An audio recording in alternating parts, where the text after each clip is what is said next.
Hey guys, welcome back with the 2002 Honda CBR 954RR Fireblade. In this episode, which is going to be shorter than the name of the bike, we're going to put on the fuel tank, we're going to put on the radiator and fresh coolant, and then we're going to put the exhaust back on it so that we can actually start the bike and see if my valve adjustment actually did it and the bike runs properly. But enough for the chit chat, let's get on it.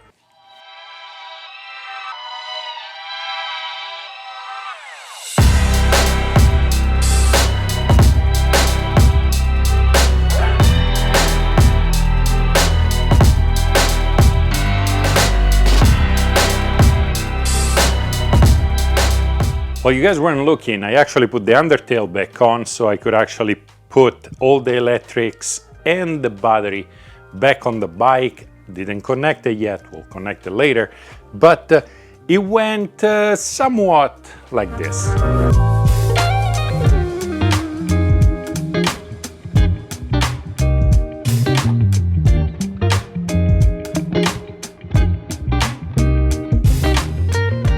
In case you're following along, let me show you where everything goes. So, breather hose, draining hose or overflowing hose.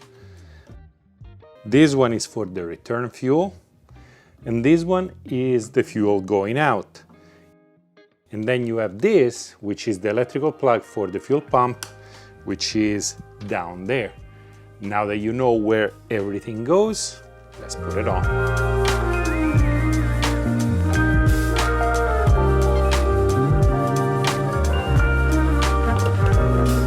So much room under the tail on this bike. I can actually keep my tools there.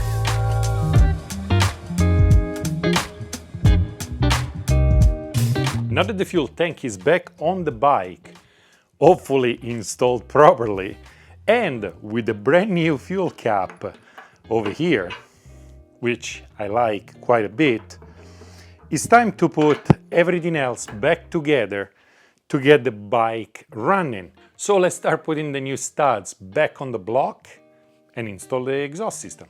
Simple enough. 8 new studs, 8 new bolts, because the old ones were completely rusted over and some of them were stripped. So we're gonna put it on, and it's as easy as just screwing them in. Just like that. Next step is to put the headers back in.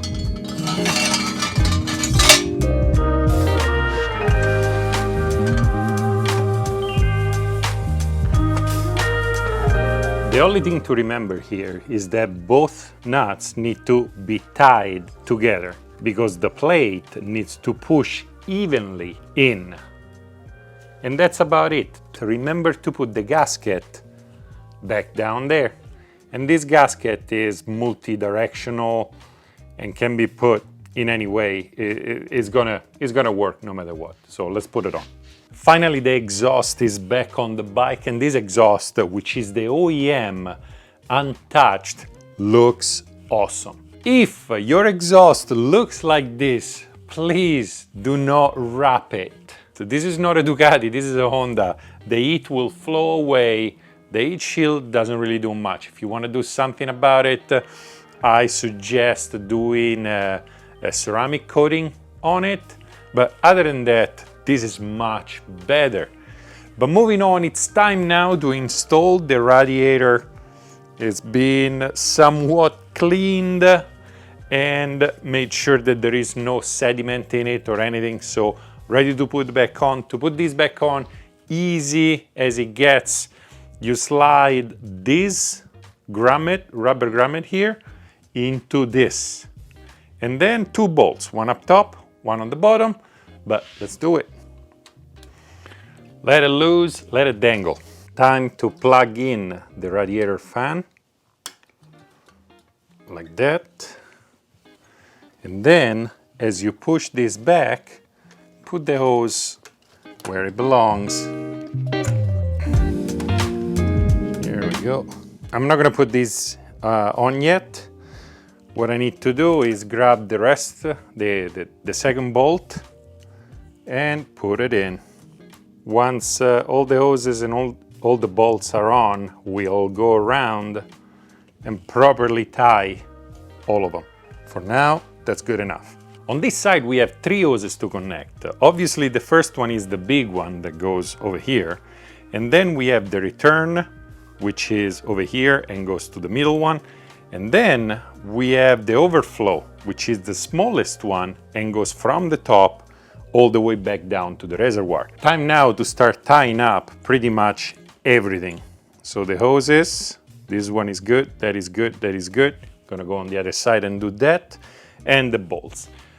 As far as the Honda manual goes, I couldn't find torque specs for those bolts, so I'm gonna hand feel it. It's now time to add coolant to the system.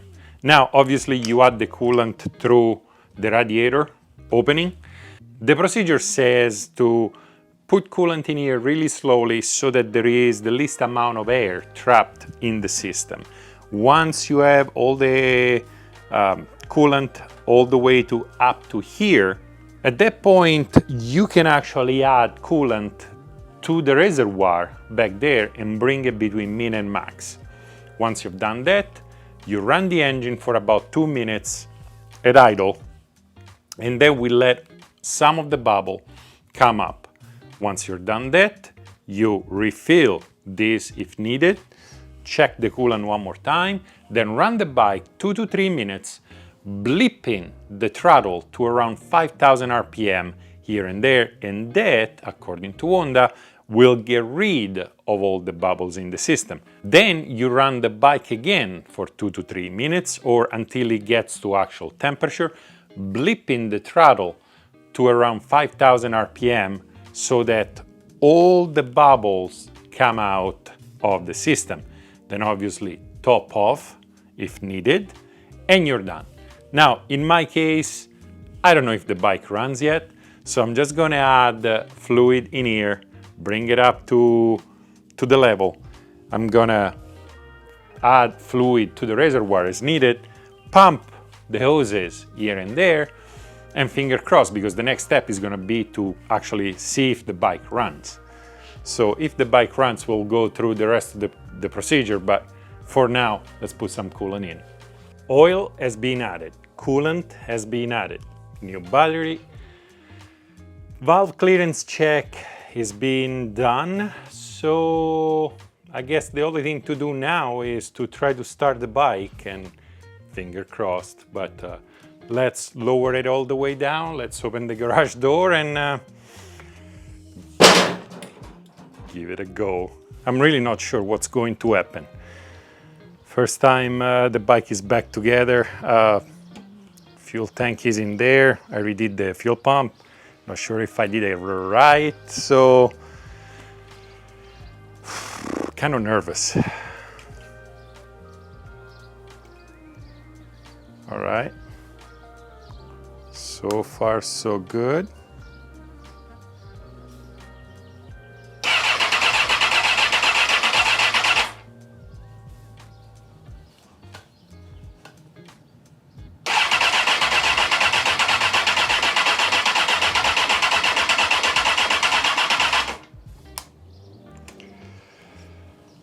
Well, it looks like it's not starting, so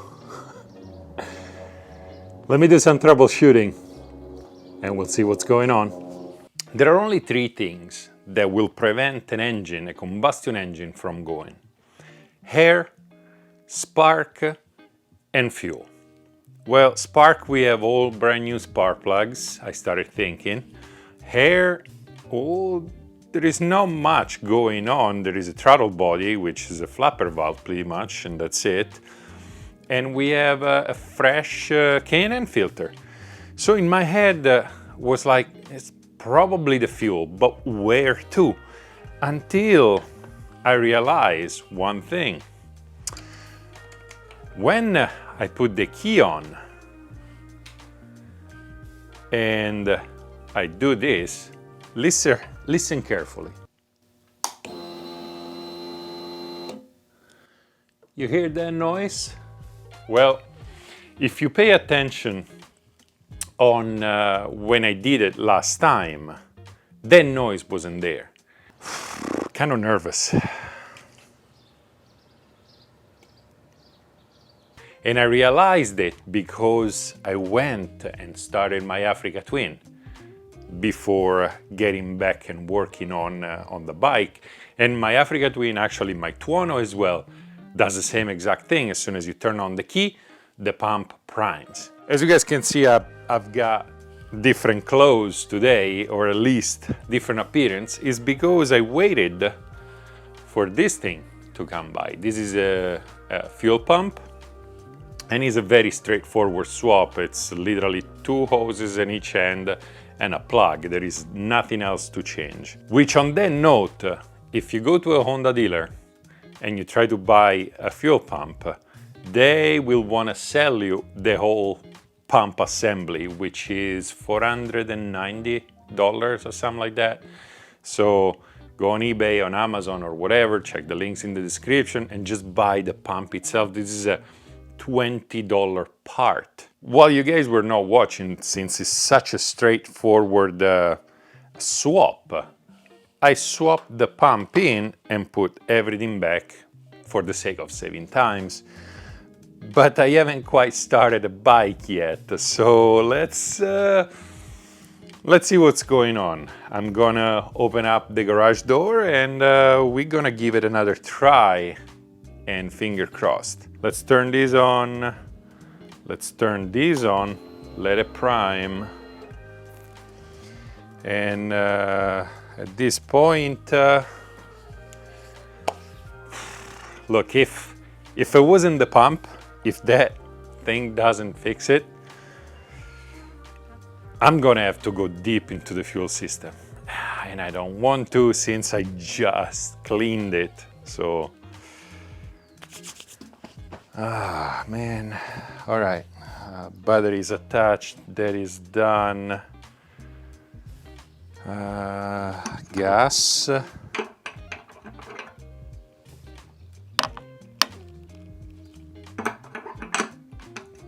Yeah, gas is in there. All right.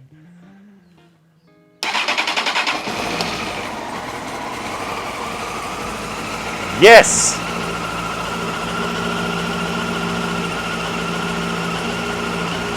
All right. Yes! It's idling a little rough, so I'm gonna let it warm up and check it out. Mind you, this thing hasn't been started in years, so that's pretty good victory. In the end, the bike runs, and after letting it warm up for a little bit, the idle actually smoothed down quite a bit, I might say. There is no FI light coming on. As soon as you start the motor, the FI light goes away as it's supposed to be. There was a little bit of smoke coming out from the bottom of the engine.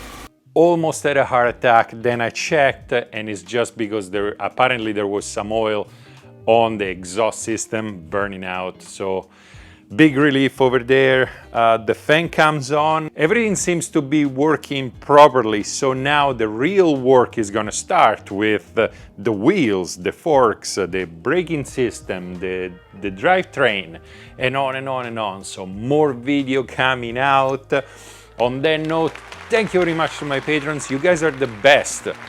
And for everything I used in this video, check the description down below for links. Other than that, work on your bike, or if you don't have a bike to work on, go ride your bike. Summer is here, and I'll see you next time.